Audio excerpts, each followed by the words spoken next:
Breaking news చూస్తున్నాం. తన కుమారుడు నాగ చైతన్య సమంత విడాకులపై మంత్రి కొండా సురేఖ అనుచిత వ్యాఖ్యలు చేశారని సినీ నటుడు నాగార్జున నాంపల్లి కోర్టుకు తెలిపారు. కొండా సురేఖ చేసిన వ్యాఖ్యల వల్ల తమ కుటుంబ పరువు మర్యాదలకు భంగం వాటిల్లిందని ఆయన కోర్టులో వాంగ్మూలం ఇచ్చారు. మంత్రిపై క్రిమినల్ చర్యలు తీసుకోవాలని నాగార్జున కోర్టును కోరారు. ఆయన స్టేట్మెంట్ రికార్డు పూర్తి కావడంతో ప్రస్తుతం సాక్షిగా ఉన్న సుప్రియ వాంగ్మూలం తీసుకుంటున్నారు.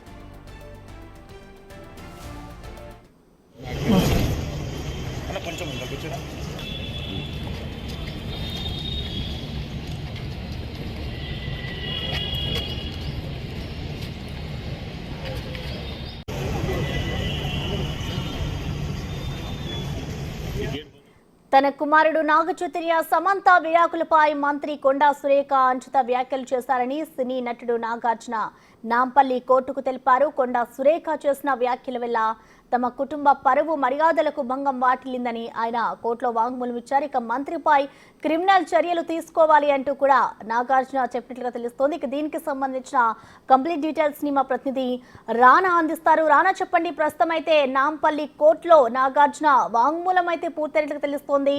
ఆయన కోర్టులో అసలు ఎలాంటి ఆధారాలను ఆయన చూపించి వాంగ్మూలం ఇచ్చారు రానా?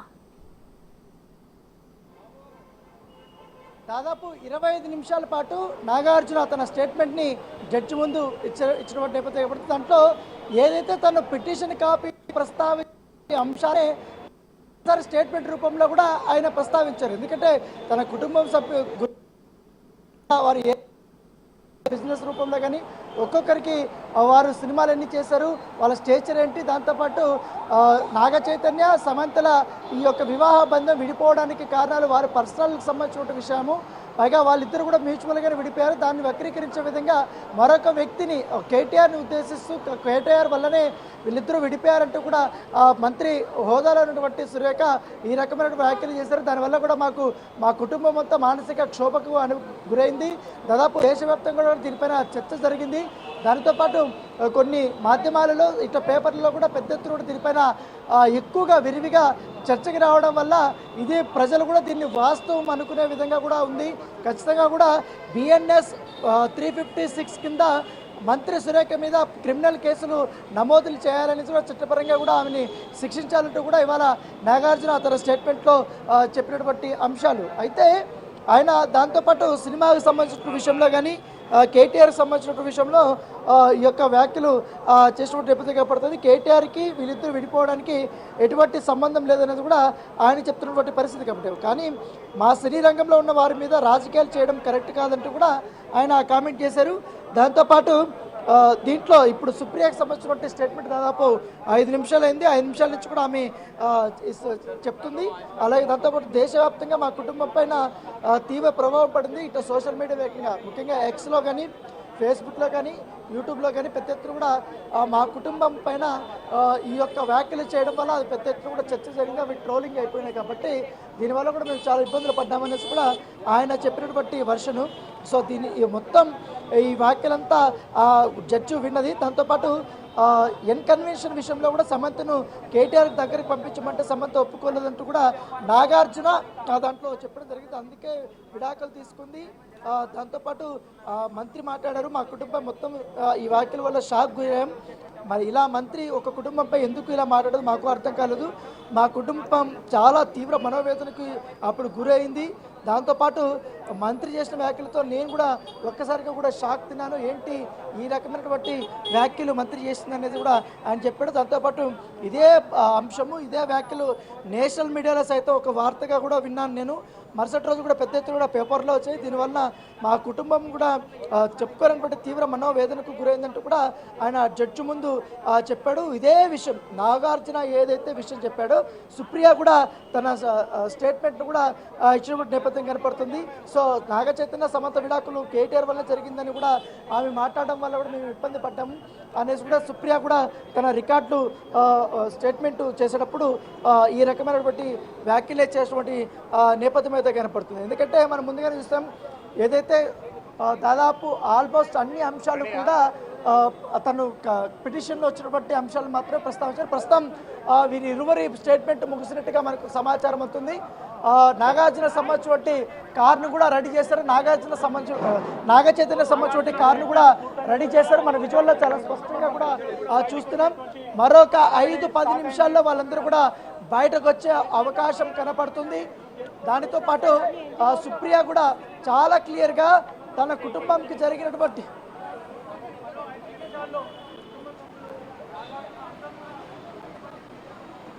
సో ఇవన్నీ కూడా చేశారు. దాంతోపాటు సుప్రియ కూడా కొన్ని అంశాలు ప్రస్తావించింది. మంత్రి చేసిన వ్యాఖ్యలు నేను కొన్ని మీడియాలో కూడా చూశాను.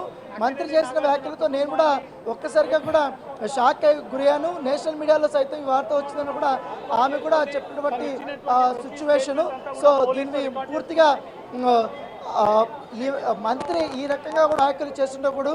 ఎందుకంటే ఒక మహిళ కాబట్టి సాటి మహిళ కూడా ఇటు నాగార్జున కుటుంబం పైన చేసినటువంటి ఈ యొక్క వ్యాఖ్యలు మేము జీర్ణించుకోలేకపోతున్నామంటూ కూడా సుప్రియ తన స్టేట్మెంట్లో ఆమె కొన్ని వ్యాఖ్యలు చేసినటువంటి సిచ్యువేషన్ అయితే అవుతుంది. అయితే ఈ కేసులో సుప్రియానే మొదటి సాక్షి, తర్వాత వెంకటేశ్వర్లు రెండో సాక్షిగా కూడా పెట్టినటువంటి నేపథ్యం అయితే కనపడుతుంది.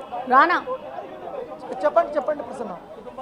రానా చూసుకుంటే ఈ అంశానికి సంబంధించి కొండా సురేఖ కూడా స్పందించారు. ఆవిడ క్షమాపణలు కూడా చెప్పుకొచ్చారు. అయినా కూడా నాగార్జున కోర్టు వరకు వెళ్ళి కూడా ఆవిడ మీద కేసు నమోదు చేయడం జరిగింది. సో ఇప్పుడు ఇటు చూసుకుంటే సినీ ఇండస్ట్రీ నుంచి కూడా నాగార్జునకి పెద్ద ఎత్తున సపోర్ట్ వచ్చింది. మరి ఇటు రాజకీయ పరంగా చూసుకుంటే మహేష్ కుమార్ గౌడ్ కూడా దీనికి సంబంధించి స్పందించారు. మరి ఇప్పుడు నాగార్జున స్టేట్మెంట్ అంతా ఇటు కోర్టులో రికార్డ్ అయిన తర్వాత ఈ కేసుకు సంబంధించి ఇటు కొండా సురేఖ దీనికి సంబంధించి ఆవిడ ఎలా రియాక్ట్ అవుతారనుకోవచ్చు రానా? ప్రసన్న, ఇప్పుడు కొండా సురేఖ ఆల్రెడీ క్షమాపణలు చెప్పినటువంటి నేపథ్యం ఆ అంశం అంతా కూడా ఆల్రెడీ అయిపోయింది. కాకపోతే ఇప్పుడు ఈ నాంపల్లి కోర్టులో ఇప్పుడు అక్టోబర్ 10వ తారీఖు మొత్తం కేసును వాయిదా వేసింది. విచారణ అంతా కూడా అయిపోయింది కాబట్టి వీళ్ళిద్దరి వద్ద స్టేట్మెంట్ రికార్డ్ చేసింది కాబట్టి ప్రస్తుతం అయితే ఇటు నాగ చైతన్య కోర్టు హాల్ నుంచి కూడా బయటకు వెళ్ళిపోయాడు. తర్వాత పూర్తిగా ఇటు ఈ కేసుని అక్టోబర్ 10వ తారీఖు విచారణకి వాయిదా వేసినటువంటి నేపథ్యం కాబట్టి ఆ రోజు చాలా క్లియర్ కట్గా కూడా ఇరు పక్షాల వాదనలు కూడా కోర్టు వినబోతుంది. అక్టోబర్ 10వ తేదీనే రెండవ సాక్షి వెంకటేశ్వర స్టేట్మెంట్ నాగార్జున కుటుంబం వెళ్ళిపోయినటువంటి నేపథ్యం ఏర్పడుతుంది. సో సక్సెస్ఫుల్గా ఎటువంటి ఇబ్బంది లేకుండా నాగార్జున కుటుంబం ఇక్కడి నుంచి వెళ్ళిపోయింది. వాళ్ళ స్టేట్మెంట్ రికార్డ్ చేసింది. సో ఆఫ్టర్ నాగార్జున స్టేట్మెంట్ అయిపోయిన తర్వాత ఒక్కసారిగా మనం కోర్టు పరిసరాలు చూడొచ్చు. ఎంత పెద్ద ఎత్తున లాయర్లు కానీ వీళ్ళందరూ కూడా పెద్ద ఎత్తున వచ్చినటువంటి పరిస్థితి అయితే కనపడుతుంది. దాంతోపాటు పూర్తిగా అక్టోబర్ 10కి ఇప్పుడు ఇది వాయిదా పడింది కాబట్టి సో ఆ రోజు ఇటు కొండా సురేఖకి సంబంధించిన విషయంలో ఆమె స్టేట్మెంట్ కూడా రికార్డ్ చేసే అవకాశం ఉన్నట్టుగా మనకు సమాచారం అందుతుంది. సో ప్రస్తుతం అయితే ఇప్పుడు నాగార్జున అండ్ సుప్రియ వీళ్ళిద్దరు స్టేట్మెంట్ మాత్రమే రికార్డ్ అయింది. సో మరిన్ని వివరాలు ఉదయం నుంచి కూడా మా సురేష్ ఇక్కడ ఉన్నాడు కాబట్టి లోపల కోర్టులో ఏం జరిగిందో తను అందిస్తారు. కోర్టులో స్టేట్మెంట్ నమోదు చేయడానికి ఈరోజు అక్కినేని నాగార్జున వాళ్ళ కుటుంబ సభ్యులతో కలిసి రావడం జరిగింది. నాగార్జునతో పాటు నాగ చైతన్య, అమల, అదేవిధంగా సుప్రియ, రెండో సాక్షి వెంకటేశ్వర్లు, నాగార్జున సోదరి కూడా మొత్తం అందరూ కుటుంబ సభ్యులు కోర్టుకు హాజరయ్యారు. కోర్టులో మొదట నాగార్జునకు సంబంధించిన స్టేట్మెంట్ అంతా కూడా రికార్డ్ చేయడం జరిగింది. ఆయన పిటిషన్లో ఏవైతే పేర్కొన్నాడో ఆ పిటిషన్కి సంబంధించిన స్టేట్మెంట్ అంతా కూడా మళ్ళీ ఆయన సమక్షంలో కోర్టు న్యాయమూర్తి ముందు రికార్డ్ చేశారు. ఆ తర్వాత సుప్రియ మొదటి సాక్షిగా ఆయన కోడలు సుప్రియ ఉంది, సుప్రియని సాక్షిగా ఉంది కాబట్టి ఆమె స్టేట్మెంట్ కూడా కోర్టు రికార్డ్ చేయడం జరిగింది.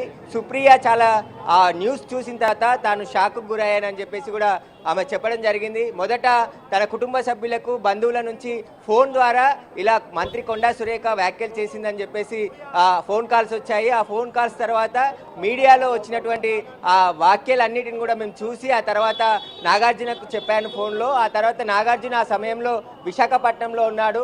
ఆయన విశాఖపట్నం నుంచి హైదరాబాద్ చేరుకున్న తర్వాత మరుసటి రోజు ఆయన మళ్ళీ ఇంటికి వెళ్ళి కుటుంబ సభ్యులంతా కలిసి ఈ మంత్రి కొండా సురేఖ వ్యాఖ్యలపైన చర్చించుకొని ఆ తర్వాత కోర్టులో క్రిమినల్ చర్యలు తీసుకోవాలని చెప్పేసి కూడా కేసు వేయడం జరిగిందని చెప్పేసి కూడా సుప్రియ కోర్టు ముందు తన మొత్తం ఆమె ఇచ్చిన సాక్ష్యం అంతా కూడా వాగ్మూలాన్ని రికార్డ్ చేయడం జరిగింది. ఈరోజు నాగార్జున సుప్రియది మాత్రమే రికార్డ్ చేశారు. అక్టోబర్ 10వ తేదీకి కేసుని వాయిదా వేయడం జరిగింది. ఆ రోజు రెండో సాక్షి అయినటువంటి వెంకటేశ్వర్లకు సంబంధించిన ఆయన స్టేట్మెంట్ కూడా నమోదు చేస్తామని చెప్పేసి కోర్టు చెప్పింది. నాగార్జున స్టేట్మెంట్ ఇచ్చే సమయంలో మంత్రి కొండా సురేఖ చేసిన వ్యాఖ్యలను చూసి చాలా ఆవేదనకు లోనయ్యాము. మా కుటుంబం పరువు గల కుటుంబము, సినీ ఇండస్ట్రీకి సంబంధించి మా నాన్నగారు ఉన్న సమయం నుంచి కూడా ఎన్నో అవార్డులు పొందాము మేము జాతీయ స్థాయిలో అని చెప్పేసి కూడా చెప్తున్నారు. ఇక్కడ ఈ కోర్టులో వాదనలు కూడా వినిపించడం జరిగింది. దానికి సంబంధించి ఆయన స్టేట్మెంట్, ఎందుకంటే నాగార్జున స్టేట్మెంట్ పూర్తయిన తర్వాత ఎవరైతే ఆయన కోడలు సుప్రియ సాక్షిగా ఉంది కాబట్టి ఆమెది స్టేట్మెంట్ రికార్డ్ చేశారు. ఆ తర్వాత వాయిదా వేశారు కాబట్టి మళ్ళీ అక్టోబర్ 10వ తేదీన రెండో సాక్షి వెంకటేశ్వర్లు స్టేట్మెంట్ను రికార్డ్ చేయనున్నామని చెప్పేసి కూడా కోర్టు చెప్పింది. కాబట్టి ఇప్పుడు ఇద్దరిది మాత్రమే ఈరోజు స్టేట్మెంట్ నమోదు చేసుకున్నారు. మిగతాది ఆ పిటిషన్లో ఎవరైతే సాక్షులకు సంబంధించిన పేర్లున్నాయో వారి స్టేట్మెంట్ను కూడా తర్వాత రికార్డ్ చేస్తామని చెప్పేసి కూడా కోర్టు తెలపడం జరిగింది. అయితే కొండా సురేఖ ఈ వ్యాఖ్యలు చేసిన తర్వాత నేషనల్ మీడియా, మొదట తెలుగు మీడియాలో వచ్చింది, మరుసటి రోజు నేషనల్ మీడియాలో కూడా వ్యాఖ్యలు వచ్చాయి. దాని పట్ల మా కుటుంబం అంతా కూడా షాక్కు గురైంది.